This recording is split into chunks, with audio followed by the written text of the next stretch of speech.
Welcome to the Om at Home podcast. Om at Home is your destination to see what's happening in the yoga world right now, with inspiring interviews from master teachers, trainers, and students sharing their journey to inspire yours.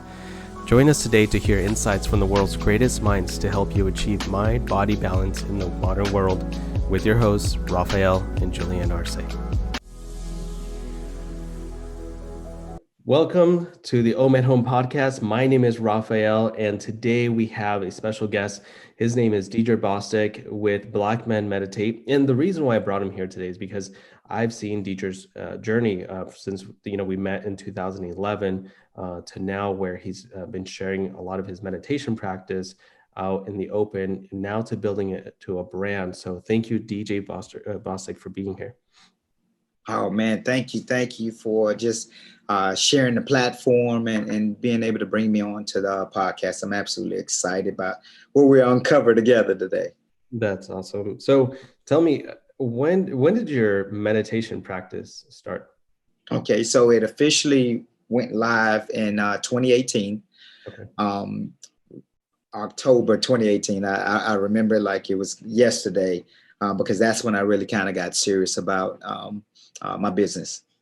Mm. So was there something going on in your life that struck? Did you watch a video, or how did you stumble across it? Or is it something you dabbled for years? Yes. So it's something definitely I dabbled for a number of years. One of the great things about it is that when I started looking at, because I come from a very traditionally religious upbringing, and one of the things that always stuck out to me is that whenever they talked about just Jesus the Christ and just his pursuit to what we call greatness, that whenever he would get ready to do any type of manifestation or miracle, it always said that he went through, he went up to meditate and pray before any miracle, anything supernatural. It was a moment of just stillness. And that really stuck out to me, to the point where I wanted to see exactly what is this thing that allows somebody to do the level of things that Jesus was able to do. So with that, going through just the course of life, I will meditate every now and then. But back in 2016, I went through a separation and a divorce. And it really brought me to a place where I knew that there are some things in my life that I needed to shift. And more importantly, that I needed to change. And what better way than to be still and really deal with those traumas and things like that, or traumatic events that was going on in my life at that moment. So I say around 2016 is when I really got serious with it, and I started the practice of meditation that just led me to being a student of it and being dedicated, to the point where I would reach out to some of my friends and family and say, hey, you need to give this thing a try, because it's changed me. It's changed the way that I view the world and the way the world views me. And then back in 2017, 2018, that's when I knew that I was really on to something, and that this was something that I felt the world needed. There's a song that said one man can change the world. In 2017, 2018, that's what was really my motto. I was like, I believe that what I learned through the meditative practices could really change anybody. So it really pushed me to really take this thing to the next level, to the point where being able to sit down with young kids and being able to calm them. Sometime on my lives, I have students and youth that'll come on that have autism or are artistic, and to be able to see them to be quiet and to be still, and their parents like, how are you doing this? One parent says, she said, you're like the whisperer, you're like the brain whisperer. So it's been amazing, just a journey to get here. Had ups and downs, but in the end, man, I'm living a dream.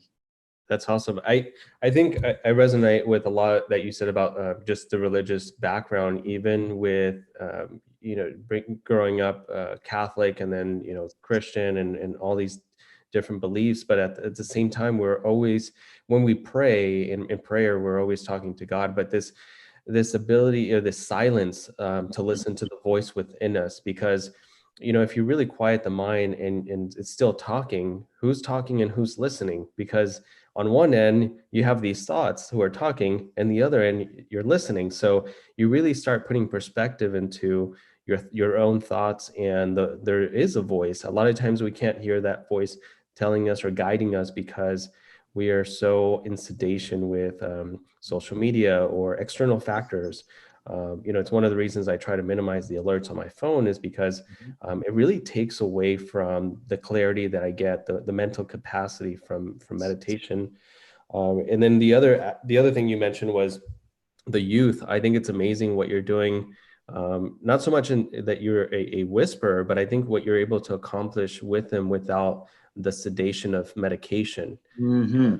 And I think that's huge. I think it's, that's less medication that they have to take, and That's right. pills and side effects, and long-term sometimes addiction to them, That's right. because you are introducing a holistic side Yeah, that has, that wasn't presented to them before. So I think that's that's right. That's beautiful. right. And one that has, as we know, incredible long-term benefits. Um, I have met individuals that have been meditating for 50, 60 years, and their youthful look, but it's a practice that was shown to them that allowed them to desire to see more of the benefits.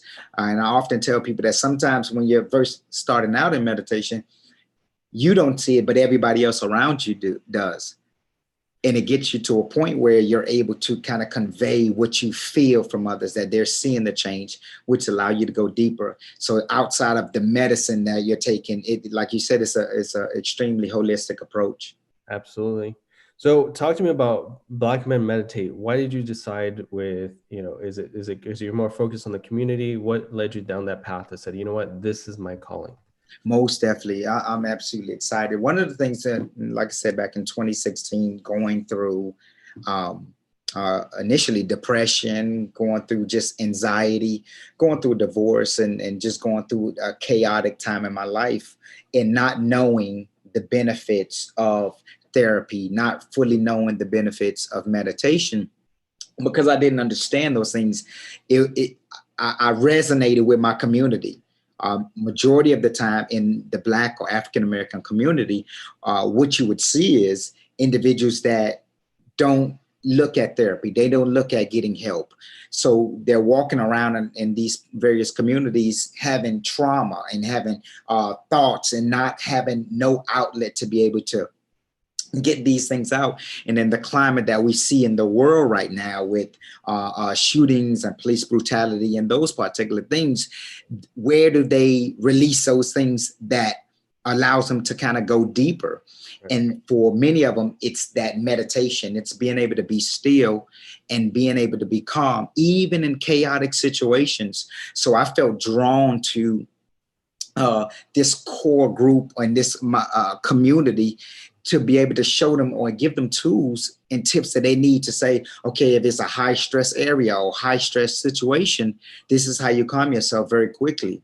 This is how you be still, and really get into a place where to be able to reduce some of those, not that the incidents will reduce, but the way that you react to them will reduce. So Black Men was created from that to be able to create a safe space for Black men, men of color, to be able to come to say, if I don't go within, I'll go without. So creating that, just a holistic approach to mental health. Yeah, and I think that is, something that you talked about is release. There is rage, there is rage, and whether it's the brutality, the injustice, or just common, peer to peer, that they don't see eye to eye, and there is there is a lot of pressure. There is a lot of there's a lot of built up emotion that if it doesn't get released properly, it gets, usually what we see, even in our students, was when you push down those emotions release these toxins in your body, which then, when you hear someone's depressed is a chemical imbalance. Well, where do you Mm. think those chemicals derive from? It was initially a thought, which created, the anxiety, or the dopamine, and all of these chemicals don't get released properly. And through breathing techniques and meditation, I think it goes a little bit deeper into just to, sit with your own thoughts. It's very, it's very difficult for some people, especially if they're, if they're not happy. And I think bringing those tools in the community, I feel like, you've taken a path where it's often said, if it is to be, it is up to me. And I Yes. feel like you've taken that, and even, when I was just looking at everything you were doing, that you've recently trademarked this brand. Mhm. And I feel like right now this message is needed more than ever, especially like you said, the shootings, or in communities where there's so much tension, and Yes. they just don't know where to release it. And Yes. sometimes, I've been looking at a lot of the, I'm just a huge hip hop fan, and I'm just noticing that the younger the artists, they're just, there's more shootings, they're dying younger, and it's Yes. just like all these emotions, where I feel like there's a bigger message of releasing that tension. It's just we're living in some times right now where the tension is so high that Yes. I feel like when I saw what you were doing, I knew I had to have you on here, because your message goes deeper than, it has a ripple effect, That's right. and that's what it Ra- is. Raphael, what is so amazing in the depth of it is that in majority of communities like that my brand serves, you see habitual behaviors, Mhm. um, where if there's no role model, then anybody will do that I aspire to be like. Right. So I felt that if my message was catered to individuals that could have a following, if I can say it that way, that if I can show them the tools and tips to be able to de-stress, reduce anxiety, to connect and be present in the moment, then that younger generation that is watching them would create the same trend. Right. So it may not be something I will physically see all the time in my life, but knowing that I'm able to plant certain seeds that in turn will ripple down throughout generations, for me, it pushed me even more to make this brand something greater, and to be able to help all over the world. And I think that is the greatest message, is that your brand, your passion should inspire the masses. And the masses could be just your community, or your masses can be the world. And this relative is based upon who you're directed toward. Absolutely. And I feel like mental health right now is as a top. I mean, I'm an avid, right now I'm studying more of the brain. Oh, Um, yes. and so I'm really right now knee deep into a new brand for ourselves, but it has more to do with the study of the brain, and what goes on when we do have trauma, or the type of supplements that we take, and how it affects our thinking, or how much sleep do we get. So there's so Yes. much that happens on how do we reprogram our brain. I know meditation is definitely one aspect, Mhm. but reprogramming your brain, it's really has more to do with like how you see the world, There you your world of view. What I wanted to ask is, what is one misconception that you see that people have regarding meditation, or what you have to offer? What's that misconception that you've Oh seen? man, that you are supposed to be what you see. And what I mean by that, so often we see individuals cross-legged, we see them and they're almost like they're levitating. And we automatically feel that unless I attain that level, Uh, then the practice does not work. And it's about understanding that when you're starting out in your practice, that your mind is going to wander sometimes, but it's about finding that comfortable place that you're able to grow from. So a lot of individuals and a lot of students that I take on, the first thing they say is, okay, well, look, I tried it a few times, it didn't work. I expected to be this, and that. When the truth of the matter is that your practice is yours. It's something that you own. And if you have the right tips on how to clear the mind and how to get comfortable, that it'll work in time for you. So the biggest misconception is that I'm supposed to already be there. And that's just not so. it's just the culture and the state that we live in is it's instant gratification. So Mm, if I do something, that means I need to get a immediate reward or payoff. And people have forgotten because of the way culture is, where now you can have, a show on demand, you can flip through your phone and have content. Everything is at the, touch of your fingertips. So when you bring back a topic like consistency, or being able to not have the reward right away, just because you meditate for 5 minutes doesn't mean that you're going to be enlightened or floating, like you said. Or you and I have a credit consulting background, where a lot of people thought that they could ruin their credit report, and then just because they're I'm doing my air quotations right now, but just start working on it, that Yeah, in a week it was going to be that's back right. at an 800 credit score. And I'm like, that's just not how life works. It took you years to ruin your credit. Yes, It's not going to take a week to get it fixed. And the same thing with meditation. It's the unrealistic expectation that when you do this, it's a lifestyle. Not every meditation is the same. So I think the instant gratification is the problem of the culture right now. Is rewiring someone to believe that through consistency there will be change. that's right. And I always say that we no longer value the journey anymore Mm, because of instant gratification. We don't enjoy those moments, those ups and downs. I remember really the first time that I kind of got serious about meditation back in, like I said, 2016. I remember sitting up in my little frog in my house and getting down there, like thinking to myself, how long will I continue to do this? And I remember having that feeling, and here it is now, 4 or 5 years later, and I'm able to sit down and enjoy the process. But thinking then brought me to exactly the place that I am right now, that I was willing to continue on in the journey of my body reshaping and getting more flexible to sit in certain poses. That was the biggest thing for me, is that just knowing that I'm able to appreciate the journey that much more.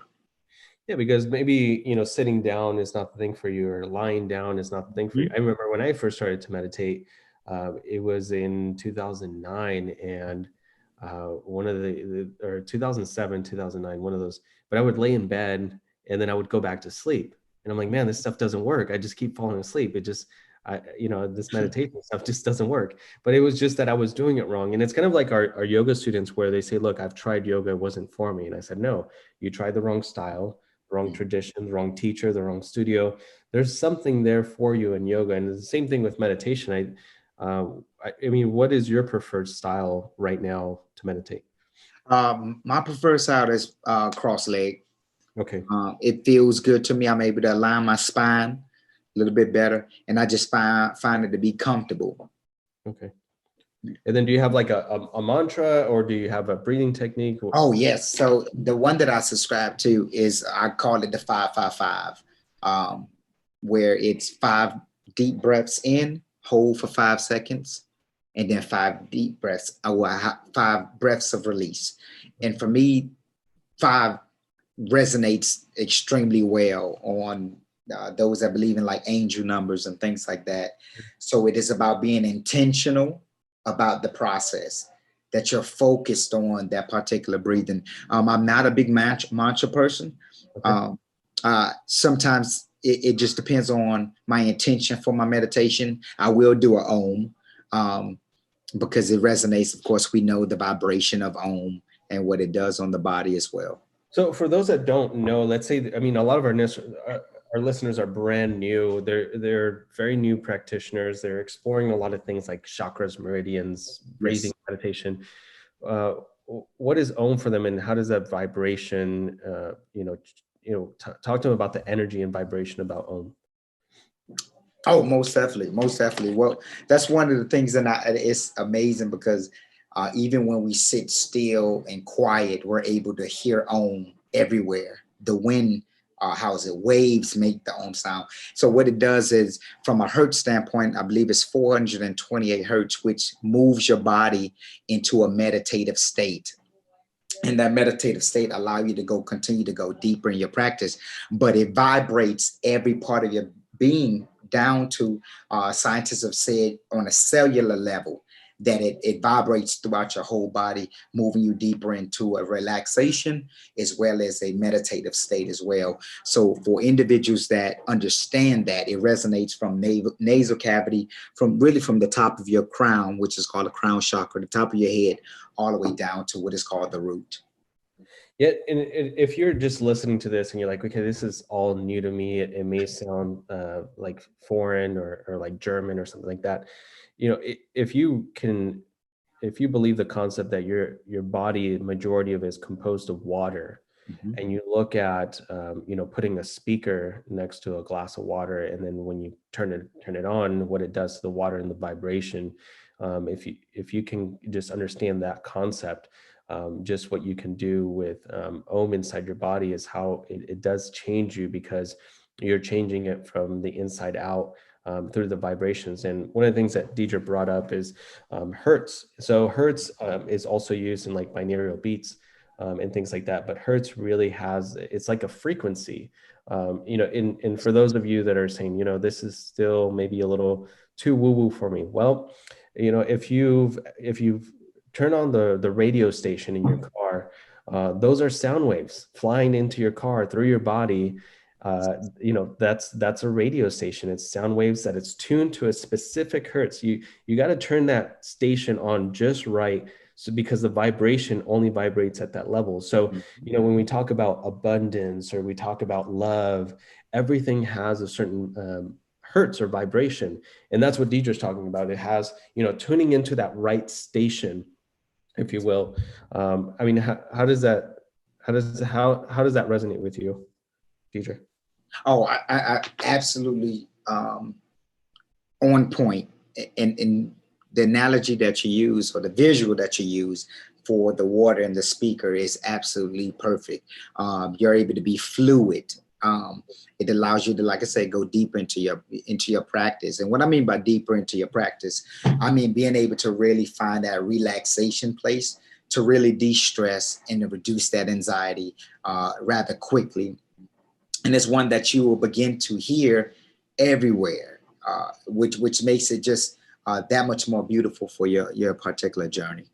That's beautiful. So for our listeners that are brand new, I know you have some students, but if they're new to the practice, or they've tried it but it hasn't been consistent, and it hasn't really stuck, what is some of the recommendations you have for them to get started? Oh man, I always tell my students in the very beginning, um, utilize a guided meditation, because right now you're at a point when you're starting out that you have not gotten to a place to know how to really still your mind. Mm. So that guided meditation will now, because your attention can sometimes get all over the place, so that voice allows you to be instructed on how to go about your particular practice. And then as you continue to mature and as you continue to move in your journey, then you no longer need that, because you know what makes your body relax. You know what makes your breathing calm down. So it becomes a lot different than that. So always start with a guided meditation. And more importantly, be comfortable. Cross leg is not comfortable for some people. Some people want to stretch their legs out. Yes. Be kind to yourself. It's okay. When you're starting out, once you find that level of comfortability, then you're able to really enjoy and get the most out of your particular practice. I think you hit it on the head with the be kind. So many of us are our worst critics, where everything, oh, I'm doing it wrong. There you go again. And then you start that negative self-talk. So, when you talk about be kind, I think he really means it. uh, Yes, right. to be kind with yourself and be gentle, that, if this is new, that's okay. If you don't believe you're doing it right. There is no right or wrong way to do it. It doesn't matter if you do it for 5 minutes, 3 minutes. It doesn't matter if a thought goes through. If a thought goes through, it's okay. That's there's right. this is not there's no wrong way to do it. You can't really mess this up unless you just don't do it at all. That's the only way you can mess this up. That's right. So That's right. yeah, I think that's beautiful. So now that you've taken this journey, I mean, what is your vision going into next year? I know you're doing some great things where you have some branding, you've trademarked it. Yes. What's your vision for this in the next coming up years? Yeah. So now for me, it's now time to kind of ramp up that exposure piece, being able to get out there and do. So I'm setting up a few courses. Okay. A major one where I'm writing a book off of it called The Five Phases of Meditation. And I'm absolutely excited about just the journey of even writing a book of this capacity that kind of outlines a little of my life, but it all more importantly outlines the 5 areas in my meditation that help me deal with life. Mm. So creating a course around that and partnering now with certain brands to really kind of collaborate and really push the message in various communities right now. So I think it's a major need for it with how quickly the world is shaping right now and shifting. We don't know if next year is going to bring us still being quarantined. So with that is another level of anxiety, another level of stress. So being able to get the message out to individuals to be able to say, okay, I see you where you're at right now, but this is an opportunity to really work on you and being able to have a platform to be able to do just that. As well as, of course, one-on-one sessions, things like that. But more importantly, it's really putting the message out there, finishing the book, as well as the course. Okay. So you have a book coming out, and I think the course is really good because people really need the step-by-step guidance. You know, there's so many videos that you can watch, but it's really good to have someone that you can lean on when you need, when you need help. And one of the things that you talked about is just anxiety disorder. If you guys Google anxiety disorder and the millions of Americans that suffer from it pre-COVID, Yes. now that number double or triple, they were probably at triple the amount of anxiety disorder. And there's only a couple of solutions that you have right now. If you are in quarantine, you're listening to this, this is 2020, where if you have those things going on, there's only a few outlets for you. You can sedate through alcohol, social media. There's so many things that people sedate with right now. You could even go to a doctor and get pills. But before you do that, or if you've tried all of those things and you're looking for something else, this is probably one of the first places that I would recommend. Not to prescribe you anything. I think it's just because we're not doctors, but definitely to go inward. There's so much noise already around us. You're listening to noise right now, as a matter of fact, through this podcast. But what would it mean to get off this podcast, go find a place, and be comfortable, be kind to yourself, to start your journey, just as Dejr did. So I'd like to thank you for being here, for sharing that with you, with our audience. One of the questions I was going to ask you, Dejr, is if you had a billboard, if you had an opportunity to just have your own billboard, what would it say and what would it be? Oh man, it will be a black canvas, and I'm a visual person. Okay. With in bold white letters, it would say "Just breathe" and dot dot dot. Because in the midst of whatever you're going through right now, the only scientifically proven way to reduce stress and anxiety is through the breath. The breath also is what connects us all. Black, white, green, red, or purple. It doesn't matter. If you're alive, you're breathing. So no matter what's going on in your life right now, that will be the message. I'm stressed. I don't know where I'm going to be able to get food from, or my job, my coworker, all these things. Just breathe. Because in the midst of all, with that breath, you find the solutions that you need.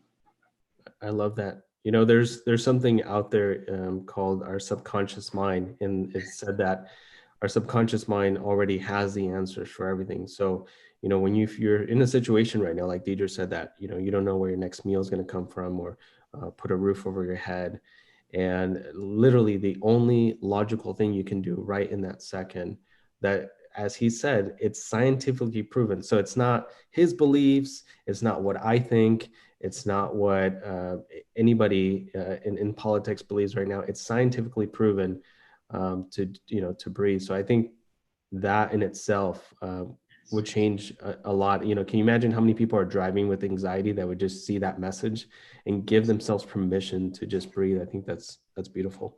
That's right. That's That's great. right. And the next question is that we ask our people that we bring onto the show is, let's say that 150 years from now, science fails to save us, and all that is left on this planet is a book about your life. What would the title be, and what would it be about? Wow. The title of the book will be All Things in Time. Mm, All Things in Time. And it will be about my journey, um, a life of just being able to be a people pleaser, to really finding out my own voice and standing in the gap as that leader, and how every season of my life I couldn't tell what the next season was going to bring, but I just knew that all things will work out in time. So for me, that book will be All Things in Time, because that's how my life has always been. Is that to think just a few years ago where I was at in my life, and just through the process of time and growth and maturity, where I'm able to see I'm at now. And I think that's one of the biggest things for me. It will be all things in time. that's beautiful. And from the looks of it, you found love again, right? Oh yes, man. Yes, I did. If you can see my face, I'm cheesing from ear to ear. But what is so beautiful about our story is that, of course, we were both older. I'd already been in a marriage for a number of years, and she was single. She had never been married. Um, so we came into it with a different mindset on what we desired from each other. And I looked around and I knew that she was literally created for me, but I would not have been able to receive her love Mhm. if through my meditation practice, I didn't use that time to heal me, heal some of the past thoughts and emotions. I wouldn't have been able to receive the love that she was willing to give. So I did find love again, and man, I'm beyond grateful. And as I said before, all things in time. Yeah, because the version of you back then could have never seen her. Yeah. Yes, And, yes. and the version of you had to die and rebirth. And I think that's the beautiful thing that I see here is like that version of you had to go. Oh yes, most definitely, because it was rooted in fear and not love. Mm, It did things out of fear of not having, but love says that you're already enough. So for me, I think that was the biggest thing. Is I saw the areas of my life that I wanted to shift and change, because I knew the next phase of my life demanded greater of me. And I could have been like everybody else and said, well, nah, that's just, I'm cool where I'm at. But there was a side of me that said, guess what? You wouldn't even be able to get where you'll ultimately go unless you're willing to come up to this next level. that's beautiful. And so, some of you who are listening to this, this is, I don't know what you want to call it. This is scripture, gospel, if you want to call it whatever. I think, as you're listening to this and you're at that stage where you don't know the next season of your life, I think, just listening to Dieter's story of him finding self-worth, because one of the biggest blocks that I see that holds a lot of people back from whatever it is that they want to do, or even finding their twin flame, is not feeling that they're not enough, or operating from a place of scarcity. If you always feel you're going to lack love, money, or everything else, it's always going to avoid you, because that's the type of energy or frequency you're putting out. So it's just going to match the level that you're feeling. So I think um, when he started meditating unwillingly, he didn't know, but he was setting himself up That's right. for the next path. So that's beautiful. Um, it, and one of the things that I wanted to ask you is, how can people connect with you? How can they find out more about what you're doing? Because I truly believe in your message, and I can't wait to even possibly bring you back on Yeah. to talk about some different topics. But how are some ways people can connect with you? Oh, most definitely. So I do have a YouTube channel. I'm really on all platforms. So if you're on Instagram, it's Black Men Meditate. So that's BLKMENMEDITATE. On Facebook is Black Men Meditate. On YouTube is Black Men Meditate. And website www.blkmenmeditate. I do have some guided meditations on there on the website, as well as just merchandise and opportunity to do one-on-one sessions as well. That's beautiful. Well, right now, if you're listening to this, go over and even subscribe to his YouTube channel. Hit the bell button to get some alerts from his videos. I know he's working on his book and everything else, but more importantly, so I think his journey is just getting started. And when we look back 5 years from now of what he's going to do with this, I just love where you're at right now in the space that you're at in the midst of a world pandemic. You are very centered, and like I said, it's just the beginning. So follow him for some guided meditations that he has to offer and some opportunities to work with him directly. Is there any parting words that you would like to have for some of our listeners, Dejr? Oh man, if I could leave anybody with anything, I'll just say keep going. Keep pushing, keep believing, keep striving. The next version of you is the best version of you. And because of that, you owe it to yourself to keep moving. And remember, if you do not go within, you will go without. That's beautiful. Well, thank you, everyone. And we'll probably have Dejr coming back to talk about a few different topics. But other than that, thank you for being here. Thank you for sharing your journey with everybody. And I hope that you took some notes. I hope that you got some great golden nuggets from this that you can implement. And if anything, if you're not meditating, then you're doing it wrong. The least you can do is just try. And, and if you don't know what that looks like, go to Dejr's, YouTube channel, go to his website. He's got some guided meditation and practice to get you started. So where in your life can you apply one of the lessons or takeaways you learned today? Then share your thoughts to continue the conversation and more by joining the connected community by downloading the Om at Home app on your phone via App Store or Google Play. Go to www.omathomeapp.com now to see what's happening in the yoga world.